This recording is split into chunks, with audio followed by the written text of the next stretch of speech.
Hello, everyone. We're back for another episode of RK Football Talk. We are back for the final day of the season analysis. And with me today is Stu. I'm And, back. Oh yeah. where's everyone else? Where's I don't David? know. David! Maybe he's hiding from a certain result that happened on Wednesday. Maybe. Uh, Just and, yeah, and Villa aren't here either. Like, no Villa fans. So I suppose we just talk about our two games, yeah? yeah. Well, I mean, no. I mean, we'll just. I could talk about as we've joked before. Just talk about Liverpool for the next hour. Just how it's been great and it Oh, was absolutely amazing seeing this lifting I've that suddenly trophy. become over very ill. Hang on a minute. Oh, sorry. Yeah. Unbelievable. I mean, but yeah. I mean, but I gotta be honest, interesting into the season though, because obviously everyone was bigging up the top five race. And Yeah. obviously, in the end, it kind of ended the way it started. In the way, Yeah, no, it did. Yeah, that's true. Like, I mean, you got to think all the teams in the top five. There's probably one team in there that you'd probably say, "Oh, it's good to see them in there," but it's a team you kind of expected to be in the hunt for it, and that's Newcastle. And they are so lucky to have got in oh, that spot. they almost blew it, didn't they? Like Yeah, the only reason like they got in back because they've got a superior goal difference. I saw that and I was like, that's crazy. just my God, they. I think the biggest talking point of the weekend has got to be what happened at Old Trafford. It's Oh, got to right, be yeah. like, I mean, I don't know if you've seen it, but I'll explain it for some people that may not have seen it. So basically, um, Morgan Rogers was chasing the ball down, and the Man United goalkeeper was about to collect the ball in his hands, and the ball was rolling. And by the looks of things, at no point did he ever have both hands on the ball. No, Morgan Rogers has then dispossessed him. Uh, and then as a result, he's got the ball away from him, and Morgan Rogers put it in the net. The referee has then adjudged it to be a foul, and then a free kick's been given. Now, VAR was used, but they did not overturn the decision.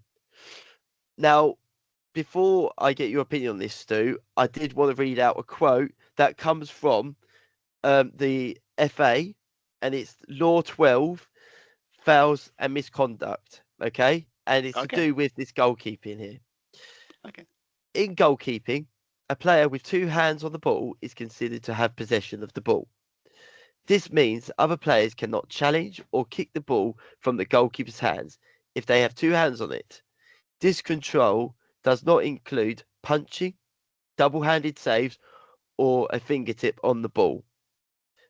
With that being said, and that being the law of the game in the FA's eyes, how has that not been overturned? I don't get it. I mean, I have to admit, I watched it. I mean, I heard about it because obviously it was big.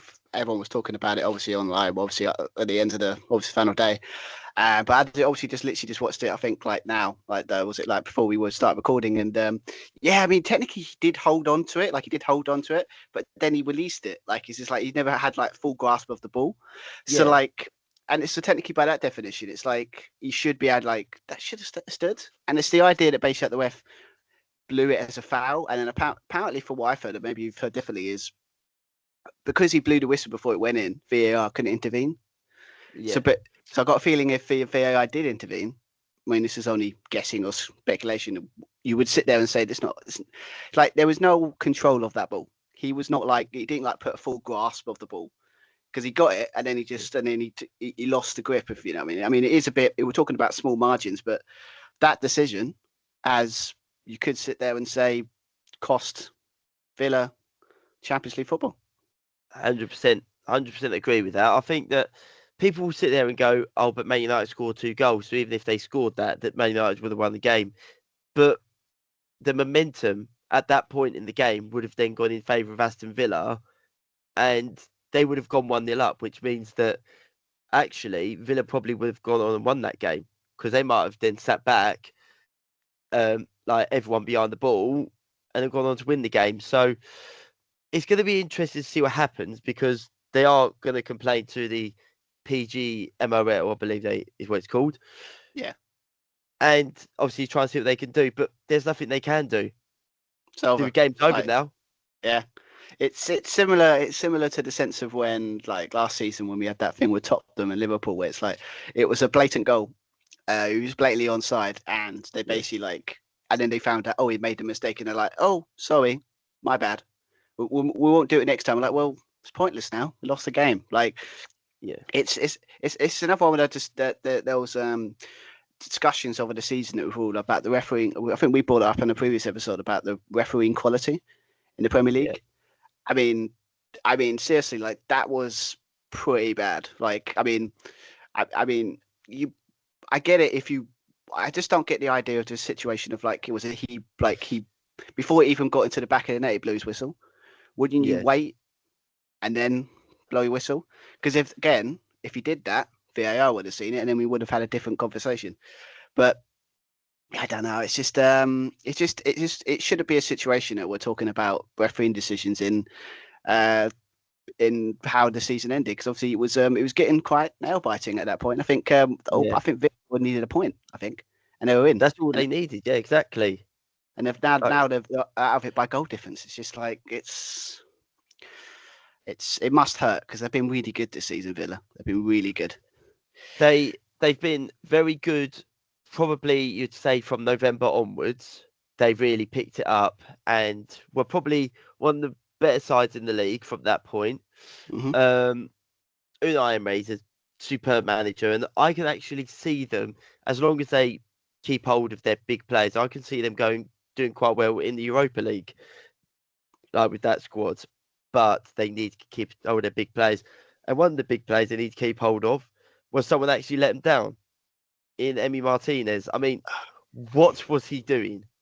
What was going on there? I know. I mean, obviously, was it Cash? I think it was it like basically like give the ball away, and it's just like 1-on-1. I guess technically, I remember seeing the replay. It's like he did have like a Aston Villa players there, but it's so far away. It's like, so the goalkeeper kind of had to come out. But the old saying goes, if you're going to come out of your box, you've got to get that ball. Exactly. And if you don't, it's a foul and a red card. So it's the correct decision. But like, the rumours are he's leaving, so that's his last. Like, possibly he's leaving the club. So that's his last contribution for Villa. He gets sent off, and possibly cost them. Well, that just Champions League football.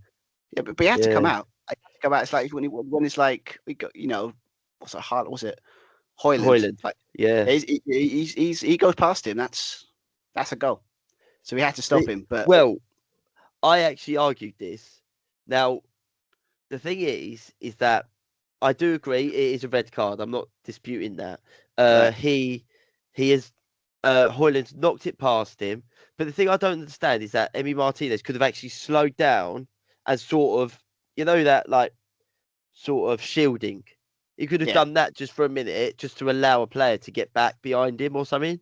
But he didn't. He just ran at him and he's taking him out clean. But I will be honest, if there's one player in the whole league that I would have been happy running past me and having a go at goal, it would have been Højlund.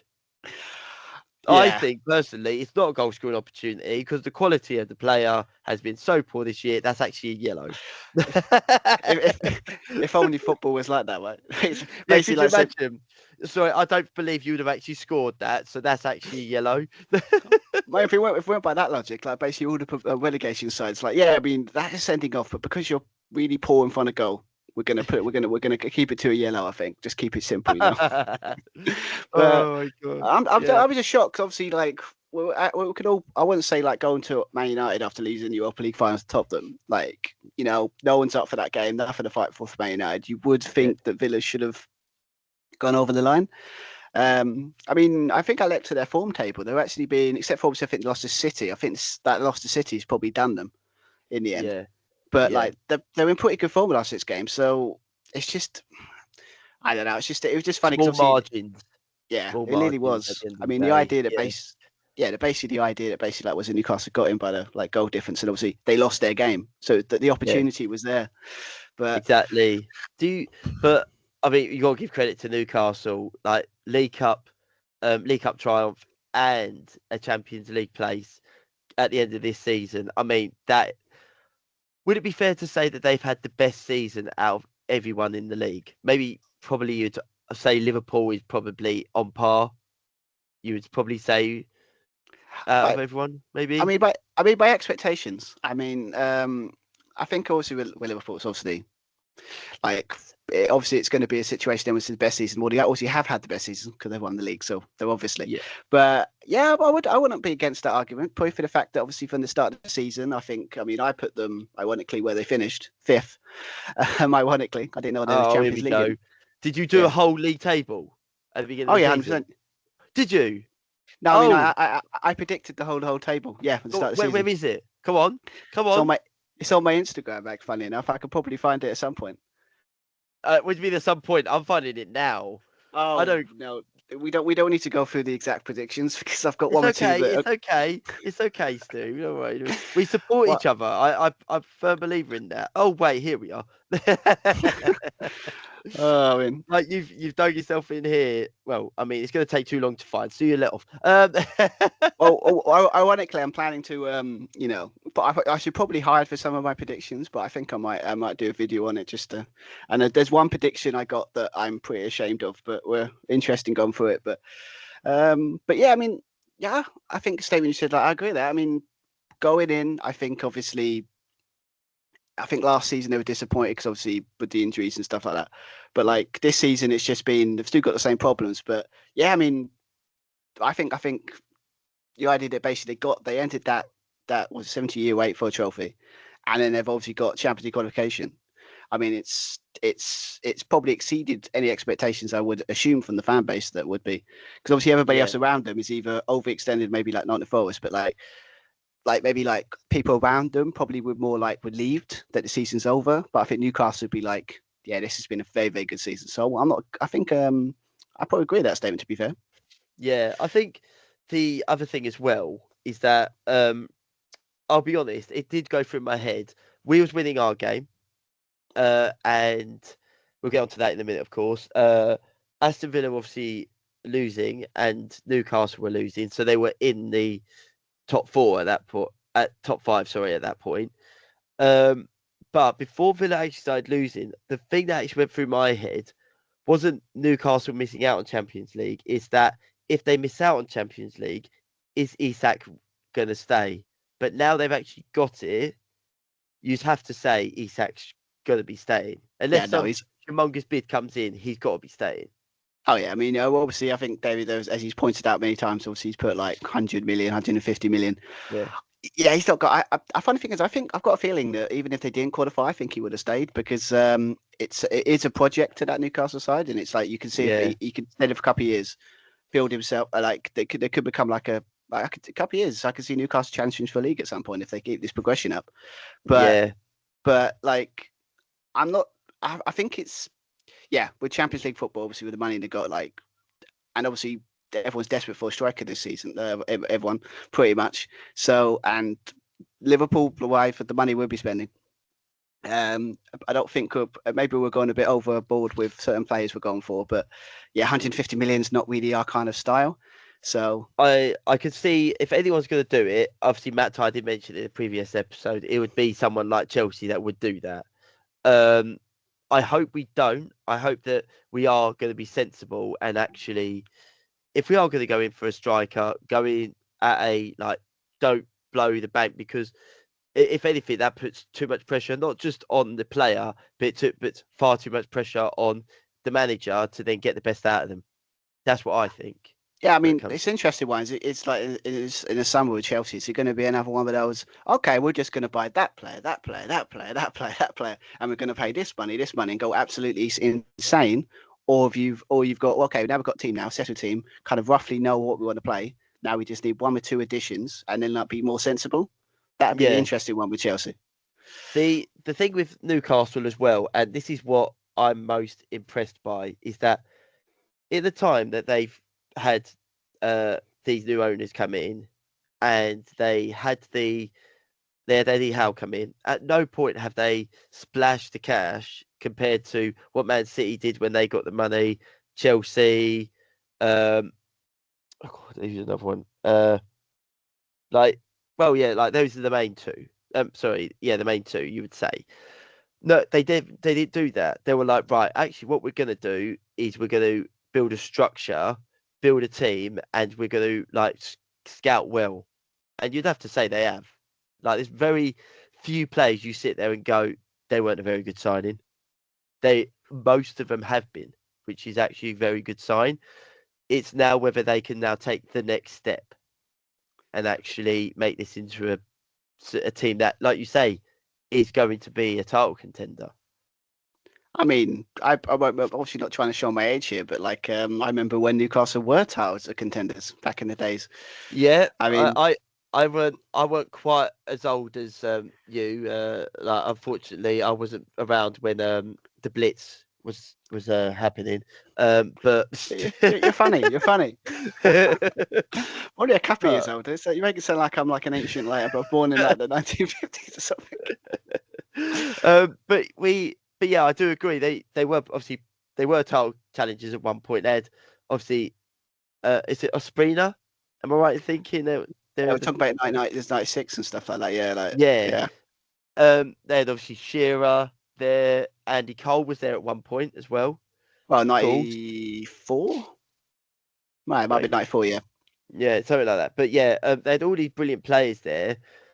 Now they've finally got a team that does look like a lot of the players are settled. There's not a lot of rumours going around these players that are like, oh, he might leave because a big team might come in for him or this. The only player that is Isak, but that's because he's been so good, not because he said he wants to leave.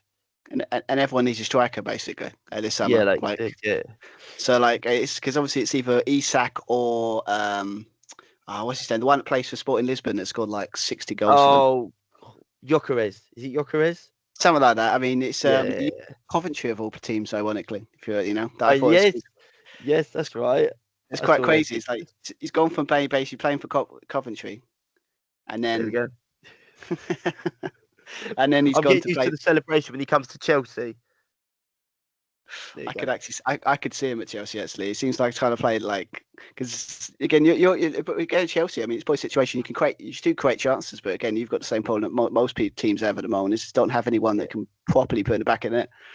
Yeah, I mean, we found the perfect player in Levi Colwill on yesterday. Thank God.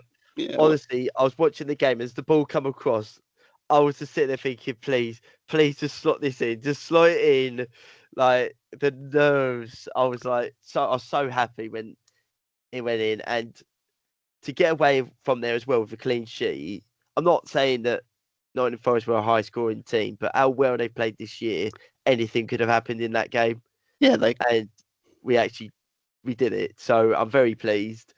I have to even say that the expectations was that we get back into Europe, like get into those Champions League places, and win the Conference League.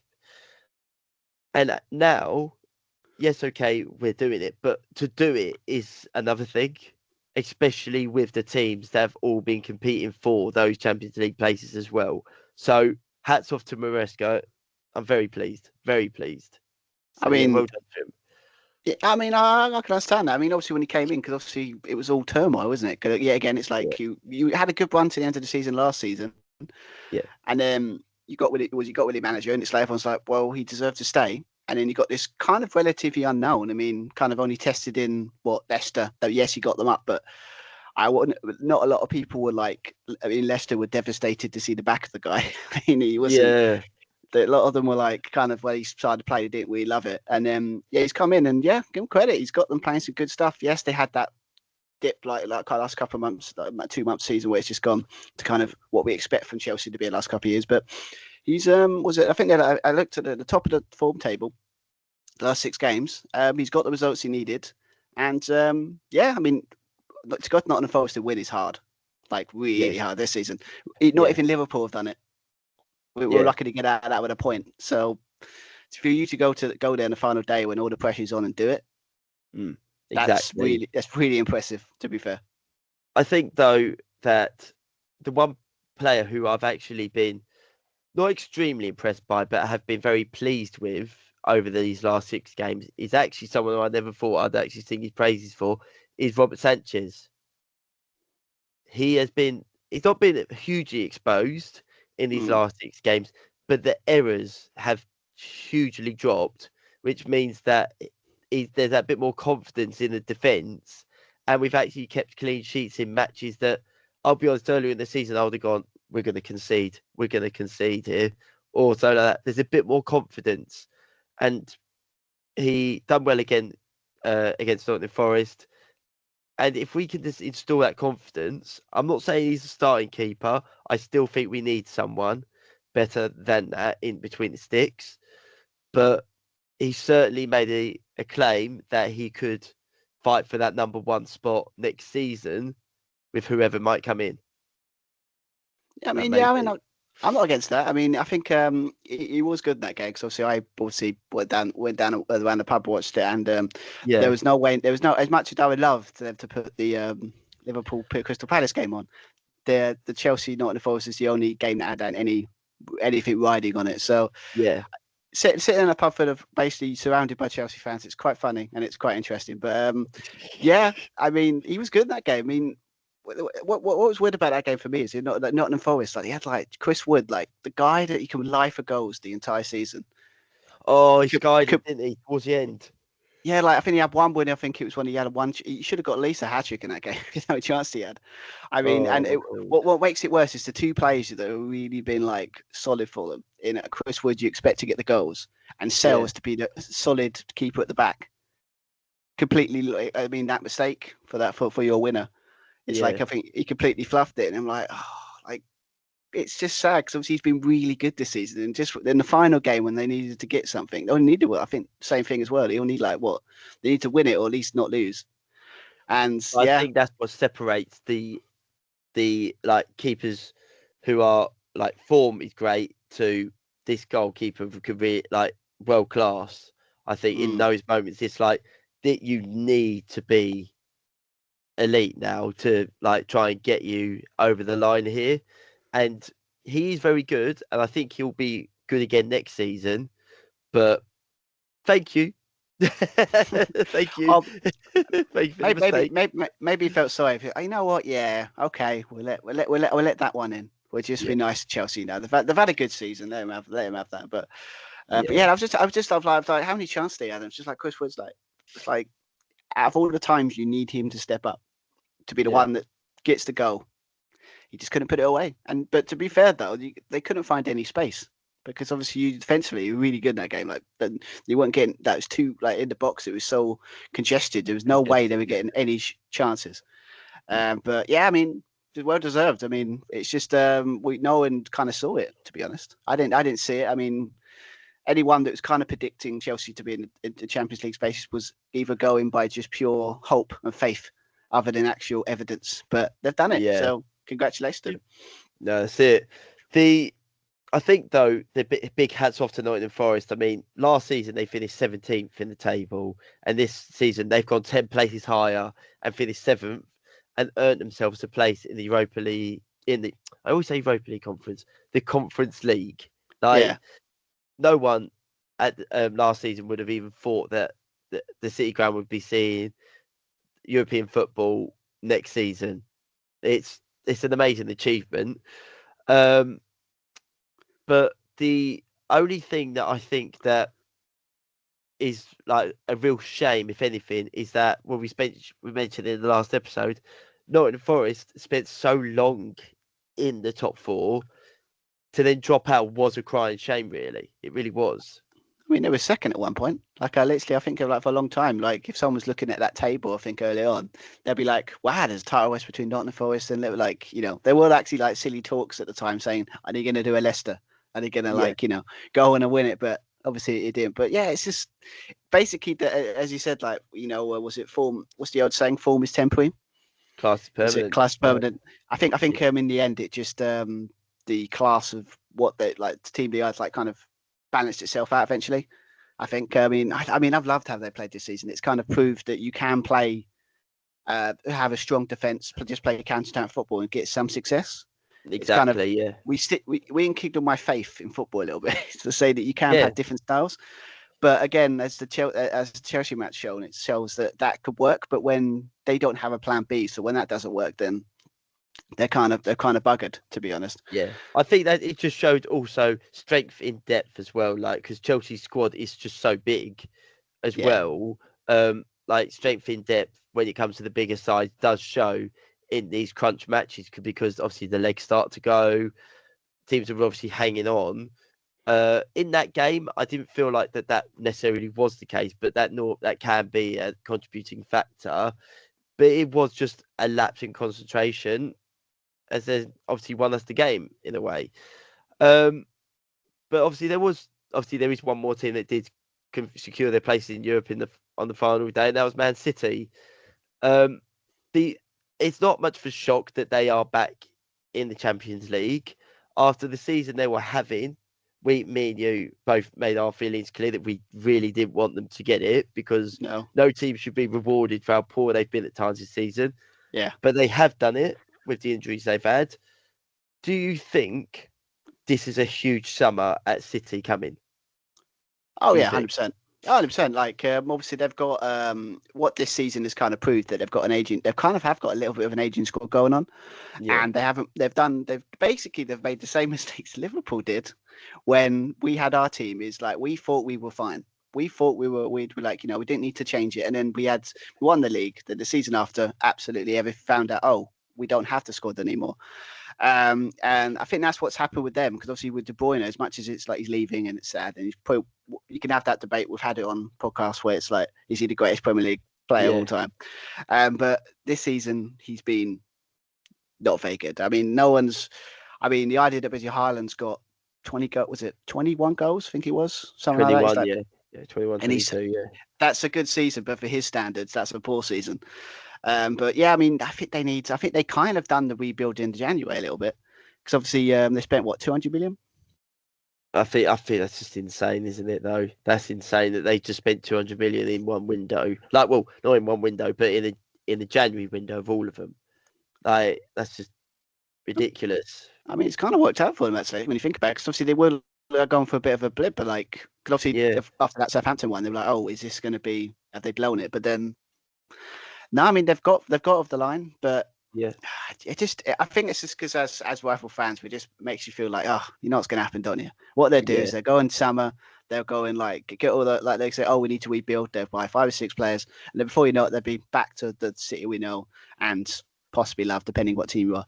It's a huge summer for them, because obviously this next season's an interesting one, because it's an interesting in the sense of, is this season just a blip?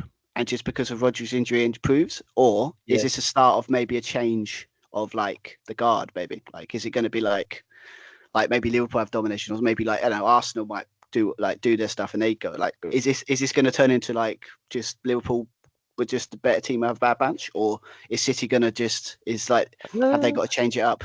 That's the question. That's what I think's the story point next season. I think that for me, if you're looking at the squad as how it is now, so that from this point, Man City and Kevin De Bruyne are no longer together. He's going. Wherever he ends up, good luck to him. But I think the biggest problem Man City are going to have next season is going to be that creativity in the midfield. They've got Bernardo Silva. They will have Rodri back, like fully fit, the start of next season as well. They do have midfielders in there who can create 1 or 2 chances. However, it's that penetrating ball that wins you games. Where Kevin De Bruyne produced it so often over the years, and you have to say, Haaland's first season when he scored 36 goals in the Premier League, a good 35% of those goals was thanks to De Bruyne. And without him, it's going to be interesting to see how they get that creative spark installed back in the midfield, because Mamouche, I really do like him. I think he's going to be some player in the Premier League, but he's a player that looks like he's got to be unleashed. Like, it's a bit like Bukayo Saka. If the creativity and the reassurance isn't behind him, he's not going to go flying forward and play the beautiful football they can play. And that's what I think with Mamouche. If they don't have that creativity behind him, he's not going to get the chances to execute and actually make the figures that he could potentially do at City. Yeah, I mean, I get that because obviously, like I said, like you got Bernardo Silva, but obviously he's got on the wrong end of. I don't know how old he is. He's getting to the point of his like. They probably wouldn't surprise if they got rid of him this summer, to be honest, because he's at that. Well, he's also a workhorse, isn't he? He's not really a Yeah. creative. He's not like going to get you 10, 12 assists a season. He's a workhorse. I see him as. I mean, you got the. You can always have the Foden debate. 'Cause I'm sure they had that debate when De Bruyne was out. I think last at the time, wasn't it? Like put him in that position because always the debate with Phil Foden is like, well, especially in England, what's his best position? But maybe, but he's been a bit shocking this season. To be fair, like it was a great season. He's had the last couple of seasons. He's been a bit. I would say non-existent. You would say he hasn't. Yeah. I think that's fair to say. I think it's. Would it be fair to suggest that the Kevin De Bruyne from the 2023-24 season, he won the Player of the Season, and he actually was the player to always talked about heading into the Euros to be the player that actually delivers us the European Championships, and he didn't really show up in the finals in the end, and it seemed to carry into this season to the extent of that I can't remember a game where he was actually a match winner, like a real great performance. And it's a shame for a player that really at one point looked like going to be someone that's special. So, yeah, I mean, I think the situation with City, there, what they should have done is got rid of him last summer. To be fair, they should have because obviously that was kind of the rumor. He was supposed to go to Saudi Arabia. He was supposed to go, and then kind of he decided to stay a season, and because of that, he's kind of been. Oh, there you go. Yeah. Go on, keep going. Oh, yeah, okay. But yeah, I mean, obviously, it's a saying like he should have went last season. To be fair, like he should have like because obviously that was the rumor. He was like because you can see the decline last season. He was still good, but you see decline, and he was rumored to go. But then I think Pep was like, "No, stay for another season. We need you." And it's kind of been found out to be maybe not the best decision because obviously he's been quite not up to the standards that we expect from Kevin De Bruyne. But yeah, I mean, I don't know. I mean, I think he's every player has it. Like he has a situation where like they call it. You get to a point where you either what was it that Jamie Carragher thing said? Like, was it football leaves you behind or you leave football behind or something quote like that? Where it's just like your legs finally go. Eventually, it's going to catch up with you. I think that with Foden though, this season, I think it's a blip. I think a blip this season. At least for his sake, I do hope so because next season, I'm hoping he kicks on and actually get rid of that season. Let's focus on next season and become a better player and actually fill the void being left by De Bruyne. Show that you don't need to bring in another player. Show that you could actually be that player that he's missing. So I could see it. I mean, obviously, I think the rumours that the player they wanted to get, but obviously I think they've kind of pulled out his Wirtz from Bayer Leverkusen. It sounds like Liverpool were going to have him, didn't they? Yeah. I know why you brought it up. Don't. No. I did. I mean, I could talk about it all day. I did. If we ever have an episode where we talk about Liverpool's transfer dealings, I mean, good God, I mean, I'm so excited right now. But yeah, I mean, the point is like that. You're talking about that creative spark, the person that can make those like good balls into the quality balls into the box. If they stayed in it, he would have been that guy because he would have been he's 21, quite very young. Yeah. I've seen some like highlight reels of the guys. Like he's a spectacular player, and he would have worked because obviously he said if you get it, he could be the perfect replacement. But they've pulled out for some reason for City because of money reasons. That's an interesting way because City's never been a problem about money. So probably financial fair play or something like that. They all try to stay inconspicuous in some way. when it comes to financial fair play. You know. Well, we're not going to talk about the certain, certain charges, 115, that's coming up, that we're still trying to Yeah. figure out. But yeah, I mean, I think I've got a feeling they will get someone. I don't know who, but I mean, if I was folding, I agree with you in a way, like kind of like, oh, you know what? If he's kind of that player saying, yeah, this season's a blip, I need to like stamp my faulty on that. Was it Chiboyna place? You should Yeah. go for it. But yeah, I mean, I don't know, but it's an interesting one. To be fair, like I'm obviously, as you're just about Liverpool fan, we're hoping it wasn't a blip and it started a decline. So, but Yeah. I've knowing City, it probably was that what we all think it was, and it was that Roger injury, and it's just now he's back. It just be back. Was it business as usual? Let's hope not, but wouldn't surprise me. Yeah. No, same here. I agree with that. Well, I think obviously one thing we have to speak about. We've spoken about them a lot this season. Is Liverpool. Do we think that Arne Slot needs to change that much to go into next season and be challengers again? Not win the title, challenge again. I think so, because obviously it's a weird feeling that we've won the league and we've Yeah. won it by, I think it was 10 points, like very comfortably. Yeah. But there's obviously problems with like certain situations with what we need. We do need a lot of change. With like example, like obviously with Trent going, we need someone on that. Now against Conor Bradley, but he's not. I don't think he's ready to put that kind of pressure on him. So Frimpong makes sense. He's very obviously on the right. With what we needed a Robinson replacement for a while, because obviously he's looked a bit exposed this season, a little Yeah. bit. I mean, I can't remember what was it.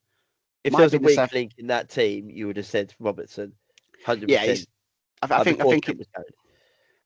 yeah, I mean, because obviously, so we need someone there. So that'd be good. I mean, midfield. I think we needed to upgrade for a long time, but I just think I think this season what he's done is he's gone in and he's gone. I don't need to really change much here. This team is good.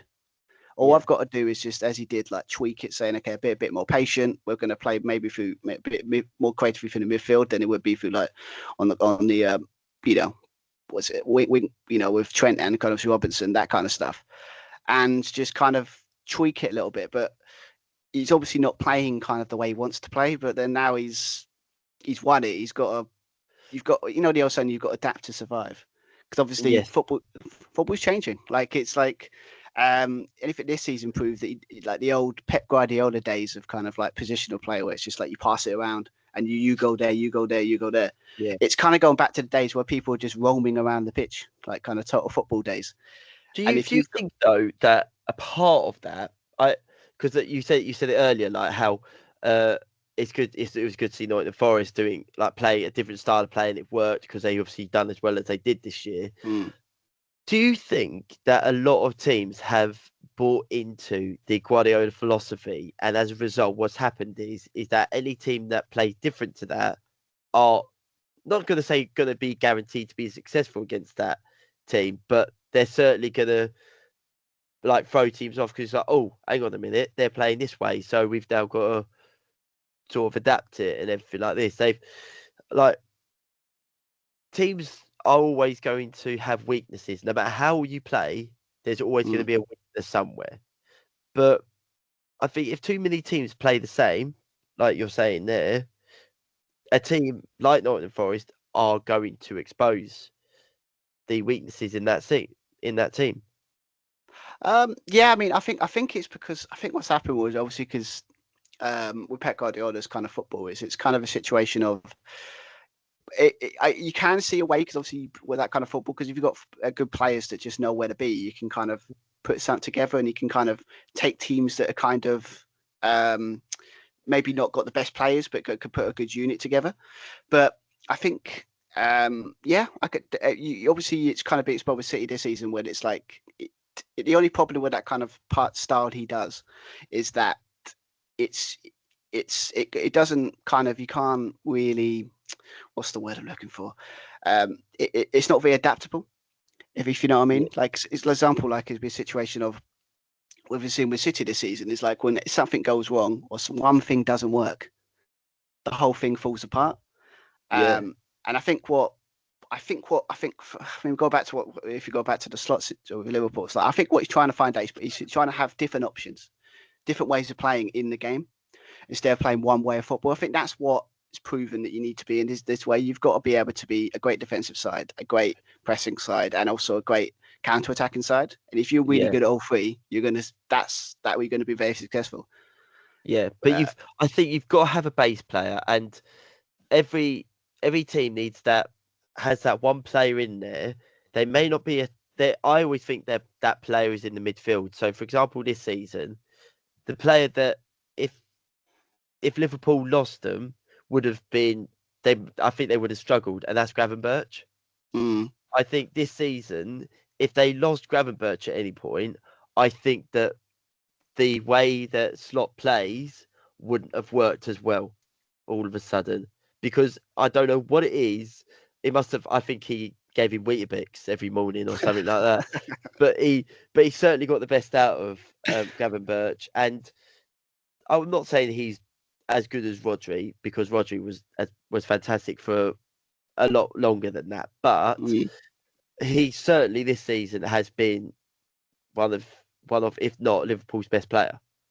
I mean, I don't disagree with that. I mean, obviously, you could sit there and say maybe that he had a better maybe first half of the season, maybe in the second, Yeah, possibly.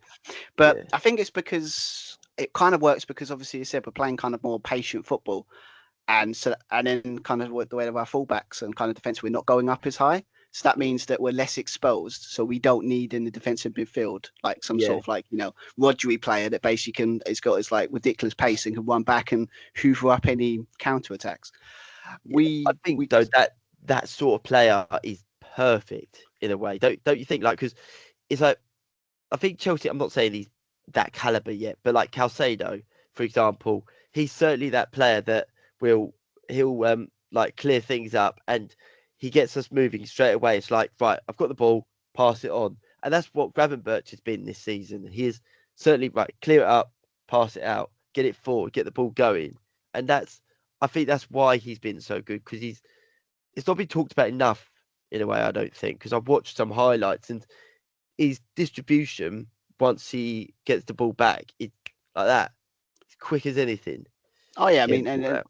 I mean, you can't deny the guy's got, obviously we all forget his like defense, like what also works because the guy's like, yes, he's always like got the ball, he's always thinking forward, he's always like obviously the famous turn now that it's going to probably like gets the ball and he just turns defenders inside out just because he just turns and they're like, wait, where's the ball? Oh yeah, he's halfway up the pitch. Yeah, But defensively, I think people forget like some of the last ditch tackles he's put this season as well. I think that's why it's so impressive, because it's like, yes, he could be. You put him in there, he's a creative spark. He kind of does the runs that kind of feed it to the other players. But yeah, when he can run back and he can put his body in the line like anyone. I yeah. think he's the idea that this player played barely any football last season, and as I've probably said it many times, the Sigra had like we were having a defensive midfield problem start of the season. Like who could we didn't get Zubimendi. We were panicking. We were laughing stock of football. And then this Gravenberch turned like put him in the defensive midfield, put him in there, and it's turned into be an inspired choice, and it solved our Exactly. problem. It's I love it because it's basically like you've solved your problem internally instead of have to buy Yeah, someone. yeah, And that's exactly. I wish more clubs did that. Like they're buying their way out of problems, so tactically find their way out of problems and training. I wish we saw more of that. To be fair. Yeah, I agree. I think, well, obviously, one team, if we speak about systematic problems at some clubs, obviously, Man City have struggled this season. Liverpool has been a success under Slot in his first season. But one manager who it's probably not worked out at all so far for him is Ruben Amorim. And after their victory yesterday against Aston Villa, Amorim made a speech to the fans, and I've actually got it here. He says, "Today, after this disaster season, I want to tell you the good days are coming. If there is one club in the world that has proved in the past that they can overcome any situation or disaster, it is our club, Manchester United Football Club." Is it me, or I admire that he's doing that speech, but I have this feeling in the pit of my stomach, and I think I wish David was here to speak about this as well. Yeah. I have this feeling that Manchester United the squad is getting ripped to shreds this summer. Like it is going to be ripped down to the bare bones, I think. I mean, rumours gone around that the whole squad's up for sale. Yeah, I wouldn't be I mean, surprised. can you pick anyone? Maybe except for Bruno Fernandes, possibly, obviously. But like, Okay. so anyone from Okay. that squad, you sit there and go, no, we can. But he's we can keep him. I would keep Martinez in defence. I think that injuries obviously haven't worked in his favour, so I'd keep him because he does show he does have that quality at times. Maguire I would keep as well because he can, attacking wise, he actually does produce something. But he wouldn't be a starting player. He would be a starting player. Everyone in the attacking positions I would get rid of. Oh yeah, All of 100%. them. I think the one player who, if he didn't get the loan in January, I would have said actually Man United need to keep him is Rashford. But Rashford needs to go. He needs to cut ties with Man United and I think make a name for himself somewhere else. He does. Yeah, I don't disagree with that. To be fair, I mean, Uh, Barcelona on his horizon. I've heard rumours that he might be going there. But oh my god, could you imagine? Oh my word! Like I could not imagine a Champions League campaign that has a lineup of is it Rafinha? The yeah, lead, Rafinha, Lewandowski, Rashford. Like doesn't if scream terrifying. That no, doesn't for me. it's like the old Football Manager thing when you was it put was it go forward 5 years and then you look at the squad and it's like, wait, who's playing for what? Like who's playing for Yeah, Barcelona? How is he playing for exactly. them? I think another player. Obviously, last week the biggest thing happened in European football, like all around the globe. The best final I've ever seen. Um, I don't remember much from it. But there's one player that from that final who, for me, it still screams he's not good enough for Man United, and that's Onana. He has been not good enough in my eyes, and there was something that Luke Shaw said the other day that did get me as well. He said we need to look at ourselves and think whether we are good enough to play for this club. I'm sorry, but if you're not confident enough in yourself to play for Manchester United or any club you're with, you shouldn't be there. You should have that confidence because they've chosen you to be there. You should have that confidence, really, shouldn't you? Yeah, but from I guess for experience, was it environment and atmosphere is everything. Sometimes for confidence, you might have it inwards. I would say because obviously these are, as Yeah, you said, and not as it's been proven when they've gone outside of Manchester and they've gone to other clubs, as we can probably, Scott McTominay, as we're talking about one of Skeleto, I think at the weekend was it that or the yeah, weekend that was, yeah. He did. and he scored an overhead kick, bicycle kick to win Yeah, in that game as well. I'm so happy for the guy. But like an Anthony, like the guy is like an 85 million pound joke, and he's turned into like one of the bright. Was it? They're crowdfunding. The fans are yes, crowdfunding to try and keep him. Who would have yeah. thought you would have said that That. about Anthony? It's And Rashford, obviously, he has had a good spell at Aston Villa, like as well. Like, and it just goes to show you leave that club, and it just seems like then that confidence then rises again. because you're in a good atmosphere. You're in a club Yeah, that's like it's superior. I think that's what it is. It's like I don't believe these players aren't confident and they aren't good. I know it's easy to say like, oh, they're rubbish. It's just like it really is. Like that club is really. I don't want to say rotten to the core, but it's not like it's not. If you want to have a good football career, that the stuff, the things, the structure set up in that club will not do you well. Like yeah, everyone says oh, it's the manager. So it's never. It really is from the top. And until you get that sorted, I don't see Man United improving anytime soon, personally. Do you think that a repeat of what happened this season could happen again next season, or do you think Ruben Amorim will bring in the players that he needs to then succeed? Um, No. I mean, I do like him as a manager because obviously there was a reason at one point Liverpool were after him. I Yeah, mean, if they're going to take a joke, we dodged a bullet there, but yeah, I just been that guy. But no, I mean, I also like his candor. Kind of like how honest he is. He seems like he's definitely got a idea what he wants to play. But I think the problem with him is if he'd have won that Europa League final against Tottenham, he would have had time yeah. because then he could have said, "Oh, I won us a trophy. With this Give me a squad, season." Yeah.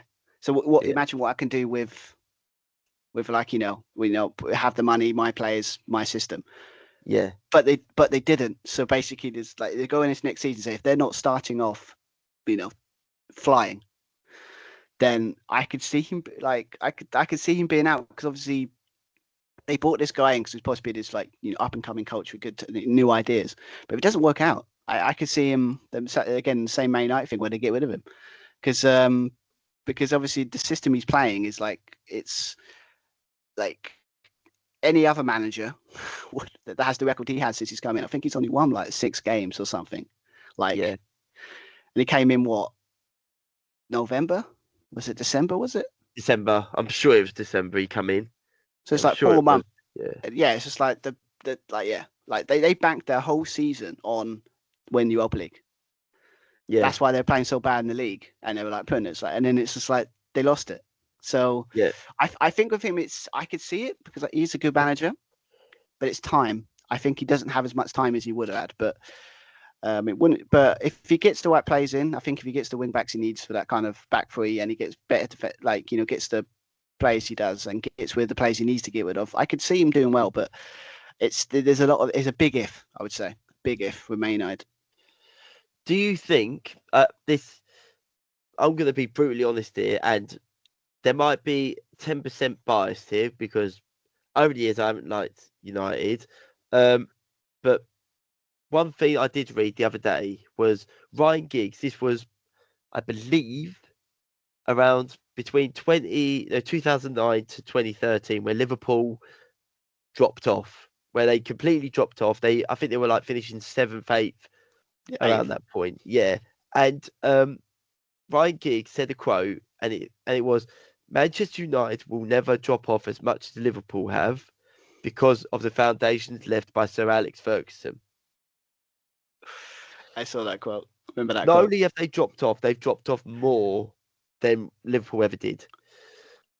I'm actually going to put it out there that I think Man United will not be in the Champions League for the next 4 seasons at least. Because, and this is why I say it, if you look how that club is run, there is so many problems. I mean, the thing I thought was disgusting as well is that for the Europa League final, the staff, they didn't pay for their tickets. They No, I expected still them heard to that. pay for them.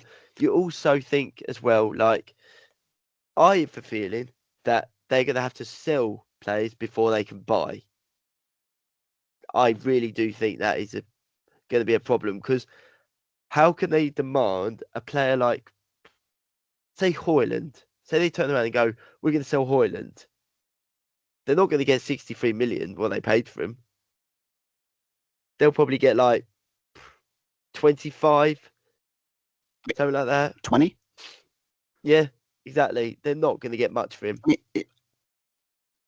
No, I mean, obviously, you got that situation. What you heard about what guy was it? Who was going away as a guy Nacho?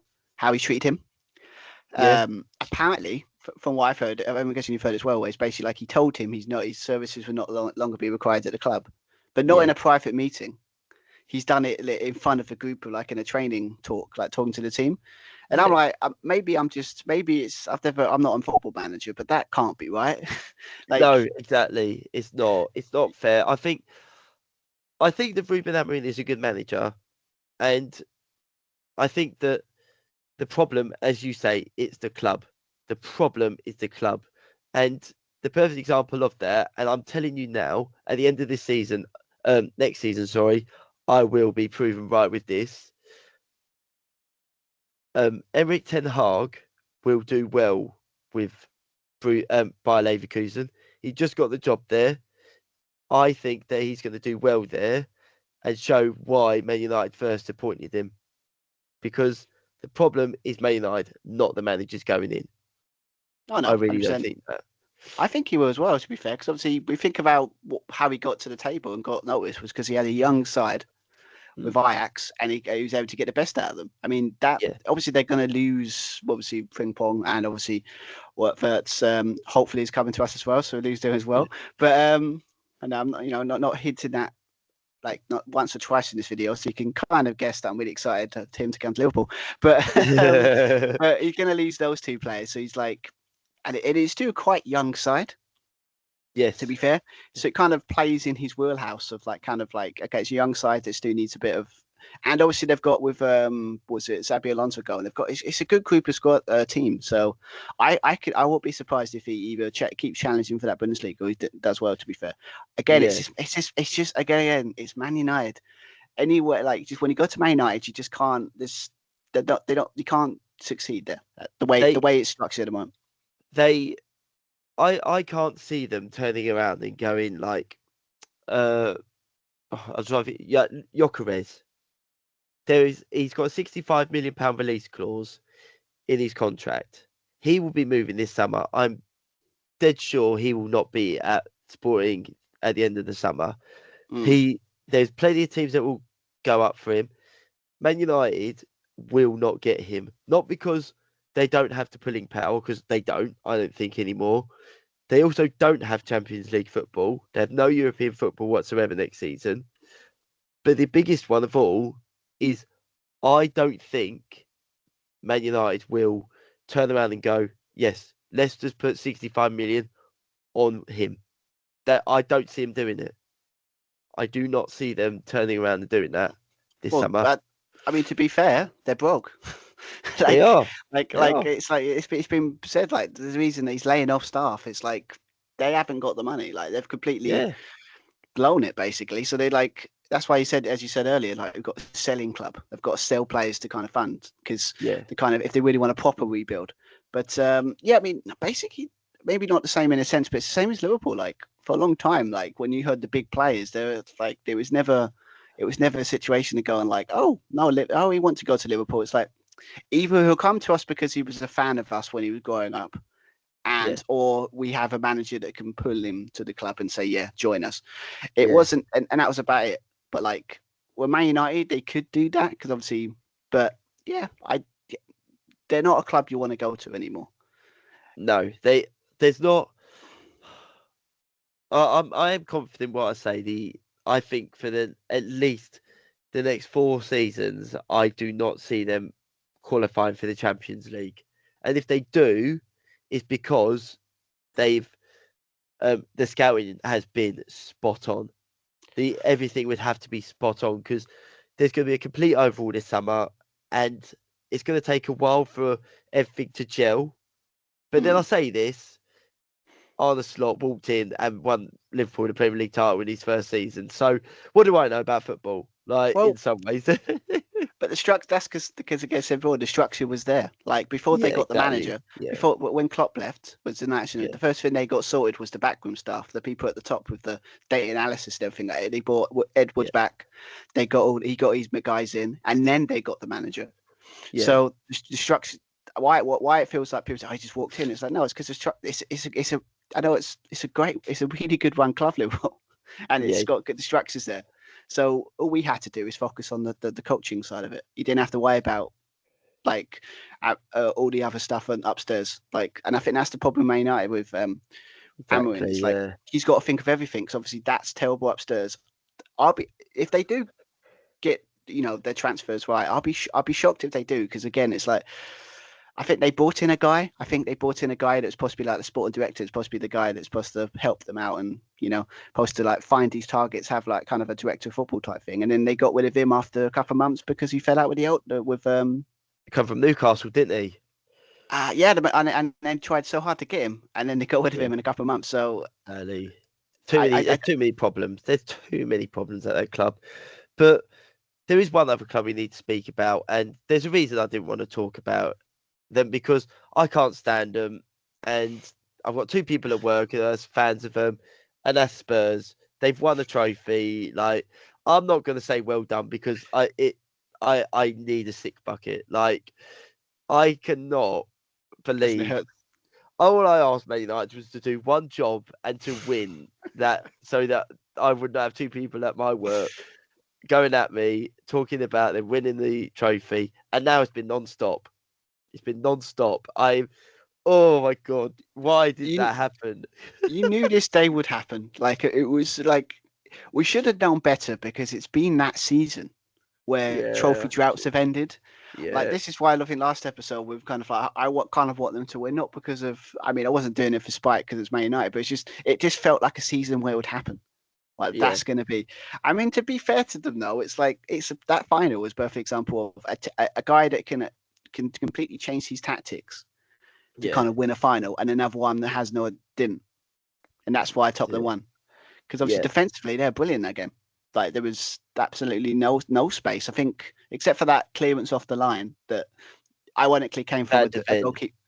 Was it a goalkeeper? Yeah, like off the line, that was because of the goalkeeper didn't catch it. Except for that, they didn't really create anything. And it was the worst final I've ever seen. I saw this stats. They're probably everyone's seen them by now. But like, Spurs had 3 shots in that game, 27.7% possession, and 155 successful passes.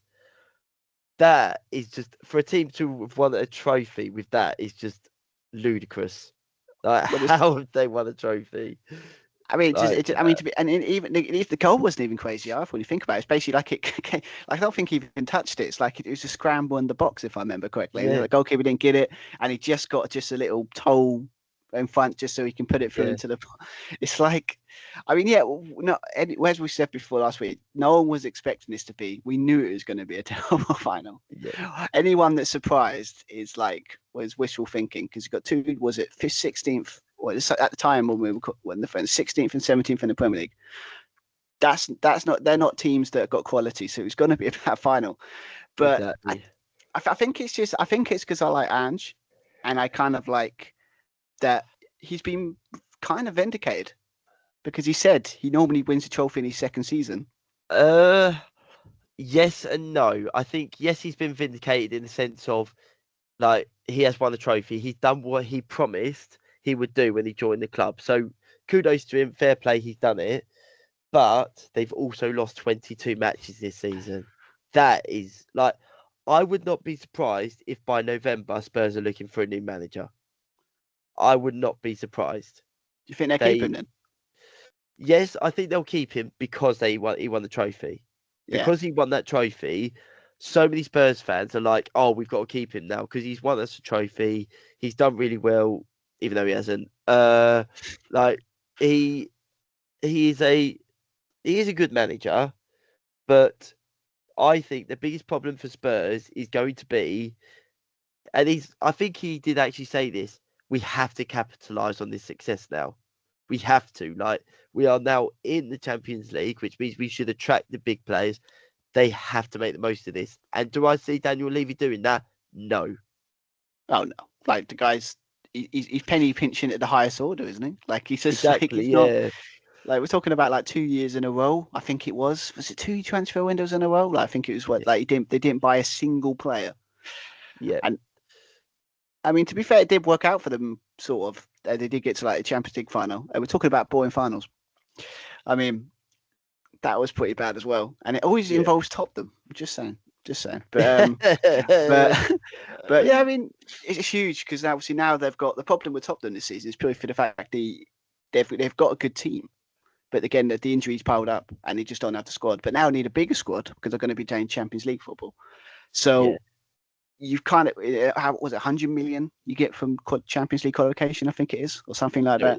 Yeah. So they've got to spend that. But I think I don't know. I think it's that question. It's like 22, 21, 22 league defeats in the season. You normally don't keep your job after that. Yeah.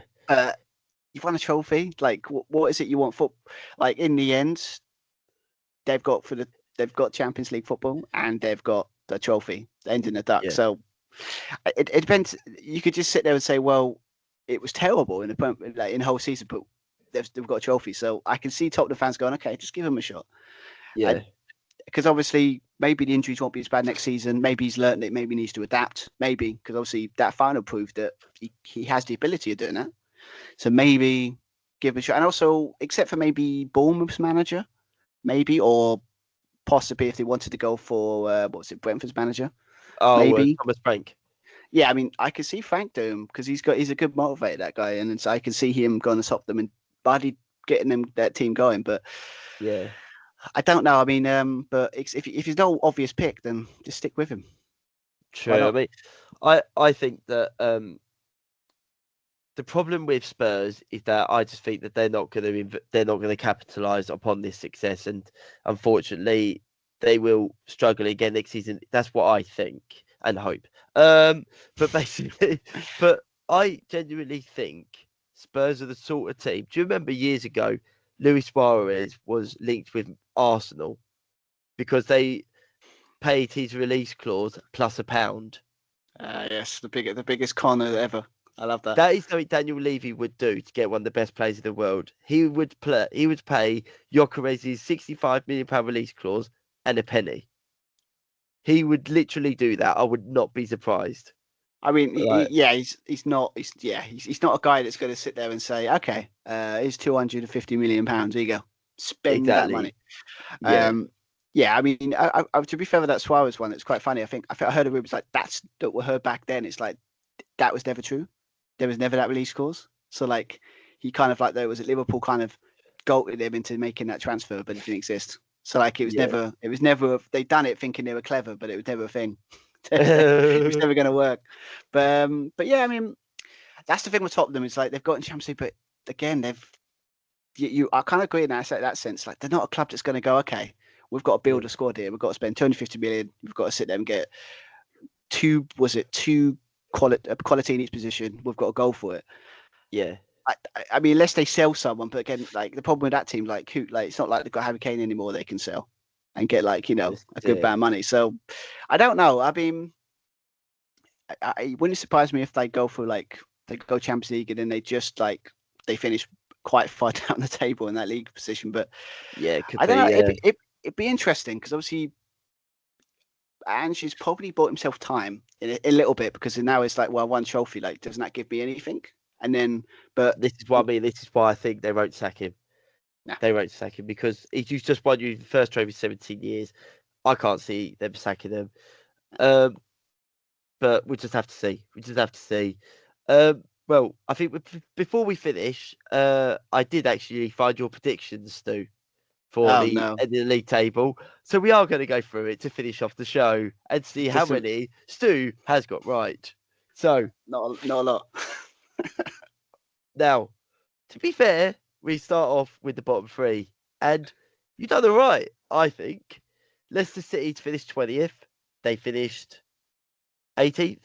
Yeah. So not bad. Southampton finished 19th. They finished rock bottom.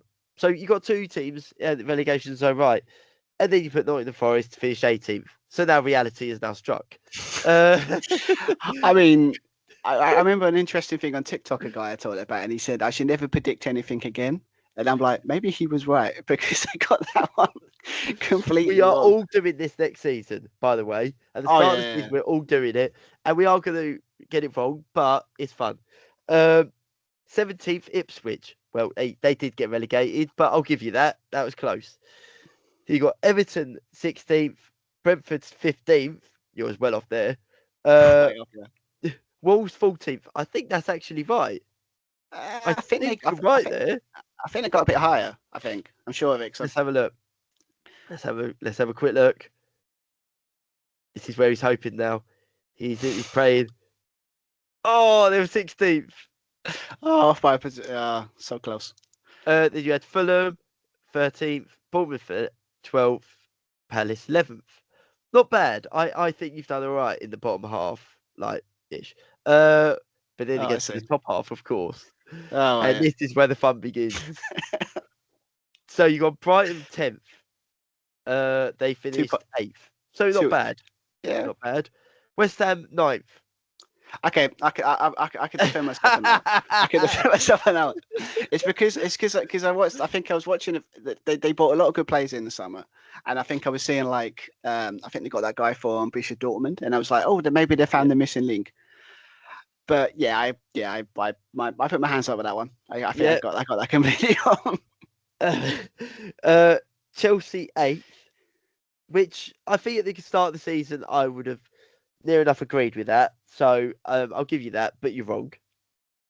Aston Villa 7th, not far off. They finished 6th, so you've only one place off. Man United 6th. I mean, that's like, I think no one would have ever gone for where they finished. No, in the end. No. Then you got Newcastle 5th. You got that right. Yeah. You got Newcastle 5th. Let's go happy with that one. And then you had Spurs 4th. Well, actually, by technicality, I technically got that right because they did qualify for the Champions League. So technically, I did. If I want to get technicalities and all that. And then finally, we had Liverpool, Arsenal, and Man City, but not in the order it actually finished. We had Liverpool 3rd, Arsenal 2nd, and Man City 1st. So out of all of that, you got 2 right. Sounds like my predictions. I mean, a nice 10% of that Premier League table you got right. So well done. Well done, Stu. Well, I mean, I got 2nd and I got 5th, and that's it. Everything else I've got pretty wrong. We promised that when the new season starts and everyone is gaining back their sanity ahead of the new season, now the footballs are now finished, apart from a few finals, of course, we will do a predictions for the new season. And yes, we are going to throw probably some big claims out there, and we will look stupid come the end of the season. But we are confident in what we say. So believe in us, we will get it right. I mean, we do have a crystal ball, so maybe we know more information than people think. Maybe exactly. I think we've had enough shocks for the next 5 years just this season alone. So I reckon everything's going to be predictable from now on. It's got to be, surely. Well, it's going to go back to the usual top 4. Like, was it everyone in the top 6 is probably going to win all the trophies. Yeah, Man City gonna walk it. Liverpool gonna be alright? Like, yeah, I can see it. But if we can keep it with Liverpool being great, stick to that. I think that should stay the same. I think. But that's Spurs get relegated. That sounds like a good season to me. Yeah, I think the more Man United get relegated would be a bit more my I think would be kind of that was if only the promoter side was better this season. Exactly. Man United would have been in a relegation dogfight. But I'm not going to say it. All I'm going to say about Spurs is you won a trophy. No credit. That's all you're getting out of me, okay? Congratulations. No. I have to admit, there is one thing we should point out. Was it completely changed the subject? I just really want to mention it because it's obviously a big achievement. But did you see about the Arsenal women's winning the Women's Champions League? Yes, they did. They won the Champions League. Yeah, well done to them. They honestly at least the Champions League is going to North London, but just not with the men's team, but with the women's team. So well done to them, honestly. And I even saw there's a player, I can't remember her name now, but she won the Champions League for the women's in 2023, 2024, and then moved to Arsenal and then won it this year as well. I mean, that's some achievement. I mean, it's up there with Kanta, isn't it? Like, it just basically everywhere he moves, just always keeps winning the trophy. Exactly, Oh my god, yeah. I mean, I have to make obviously I try to educate myself in the women's game in the sense of trying to understand it, but what's going on there. But yeah, no, that's a big result for them because obviously Barcelona are like obviously men's football is, but they're huge, and I think they've won like 3 or 4 of the Women's Champions League. So there you go. To do what they like, yes, it's huge. I mean, especially for the women's game. Obviously now they're like, they can win Europe. Our league is good enough that we can beat teams like Barcelona in finals. That's really cool. So I'm excited, but I just have to mention it because obviously it feels like you can't not mention it. It's a No. big, it's a big deal. I agree. Yeah, no. Well done to the women's team, and you're still not getting the congratulations out of me, Spurs. It's just not going to happen. Like, Come on, you know no. he wants to. no. Unlike you, I'm not going to sit there and go, Liverpool are going to win the league like before we even do it. Like, it's not happening. I mean, I was right, but okay. All I will say in regards to Spurs is that Ange always wins a trophy in his second season. That is now a fact. Apart from that, we're done. Okay, well, but yeah, well, we tried. We tried. yeah, maybe one day, but it won't be anytime soon. So when they win the Premier League, it'd be like, well, you've just won the league. Don't worry. Just know, you know, everyone's won the league at some point. Oh God. Well, I mean, Leicester won it. I mean, they had a shot there, so you know, maybe they should. Exactly. Like this is. There will always be a reason. You won the Champions League. Like, was it Stade Bucharest won it in the 80s? Like, what's your point? We'll keep trying. That's going to be the mission for this podcast. Maybe next season, if Tottenham do well again, and maybe win another trophy, we'd be like, if they win another one, maybe you got to admit that, yeah, maybe they've done well. But oh God, no. And on that note, that is it for this week. Like, it was a long episode, but I think after the season, that after the final day we had and everything that happened, that needed to be the case. Fingers crossed. This week, Chelsea are going to win the Conference League. Fingers crossed there. And PSG, Inter Milan in the Champions League final. That should be some good games. Oh, I cannot wait for that final. That is going to be good. I'm unfortunately away in Berlin during the final. I will try and watch it if I can, but I'm going to throw it out there now. If PSG win it, I will learn to say Kyros Kylios. I don't know if I said that right. Well, I'm checking out after this episode to see if you did. You're going to say you absolutely butchered it again. Well, I'll take that clip. I'll take that clip, and I'll find somebody else saying. I'll put it together, and then we'll do a little compilation, see if you got it right. That's there what we we'll go. do. But no, I'm going to go out there and say that if PSG win the Champions League, I'm going to say it now. Dembele will win the Ballon d'Or. I think from that.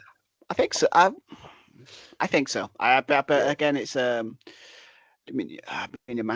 Like, I think. What am I thinking? I think somebody else. But yeah, but like you mean Yamal? Yeah. Yeah, I think it's just because of. I think he might, but again, obviously, that's kind of a hint towards. Listen to our previous podcast where we talked about the Ballon d'Or. Yep. Hang on, like this. It'd be somewhere up there on the top somewhere. Exactly.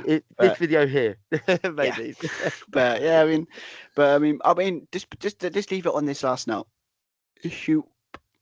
Whoever wins the Champions League has got to face Tottenham in the Super Cup.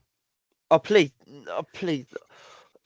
just whoever wins, please just smash them in the final. Please don't. It's just not going to look right. It's going to look weird. Like, it's just like I don't know. It's just like the idea of, like, was it PSG versus Tottenham or Inter Milan versus Tottenham? It just doesn't feel right. But just leave it on that note. That's happening. So yeah, we will do. All right. Well, take care, everyone, and we'll see you next week. See you later. Bye, guys. Bye. Bye. Bye.